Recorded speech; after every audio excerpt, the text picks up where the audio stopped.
সভাপতি যখন ইফতারে ঘোষণা করলেন, তারপরে কি হলো একটু খেয়াল করে দেখুন। এলাকার সবচেয়ে বড় মসজিদের সভাপতি আমি। ইফতারি দিলে যদি পুরো রমজান মাস জুড়ে একটু নাম কামি না ছড়ায়, তাহলে কি কোনো ইফতারি হলো? আরে 3টা গরু জবাই হবে। 3 গরু? বিরাটই খাওয়া রে অবস্থা। এলাকার সব মসজিদের লোক আসবে ইফতারি করতে। আলহামদুলিল্লাহ। এই চল, বিড়ির বিল দিয়ে উঠি। ঠিক আছে দাদা, চলেন। সভাপতি একটা মালই রে, আসলে শুনে তো রোজা হালকা হয়ে যাচ্ছে। কালকে যাবো। ওরে মেলা দিন এরাম খাওয়া খাইনে রে।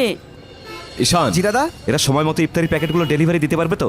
সব পারবে দাদা, আমি সব বলে রেখেছি। কয় হাজার প্যাকেটের কথা বলেছিস? 2000। এলাকার সব মুসল্লিদের ঠিক মতো বলেছিস তো? আমি প্রতিটা মসজিদে গিয়ে গিয়ে বলে রেখেছি সবাইকে।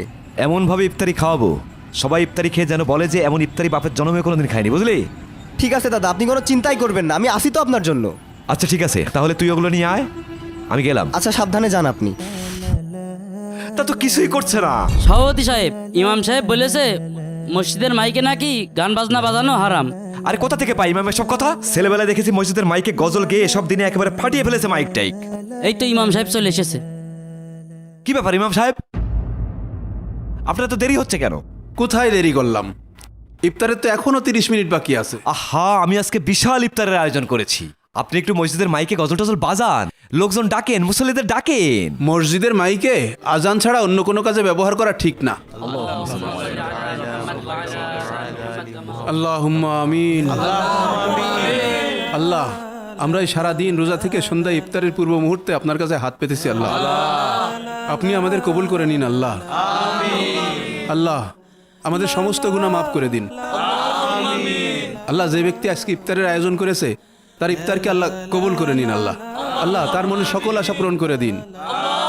আমিন।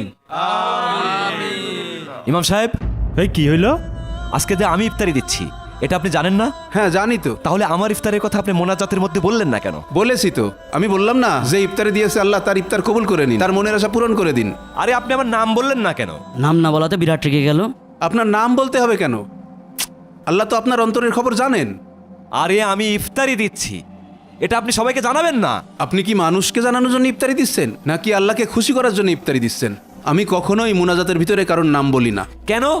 এতে করে সে রিয়ার মতো পাপে যুক্ত হয়ে যায় এবং তার সমস্ত আমল নষ্ট হয়ে যায়। দৌড় মিয়া, এত টাকা খরচ করে ইফতারের আয়োজন করে মানুষের কাছে যদি আমার নাম কামি না হলো, তাহলে খামোখা টাকা খরচ করে মানুষকে খাওয়িয়ে লাভ কি? আমি আর কোনোদিন মসজিদে ইফতার দেবো না। আর এই মাসে আপনার এই মসজিদে ইমামতি চাকরি শেষ। ইফতারির সময় হয়ে গেছে, আপনারা সবাই ইফতারি করে নেন।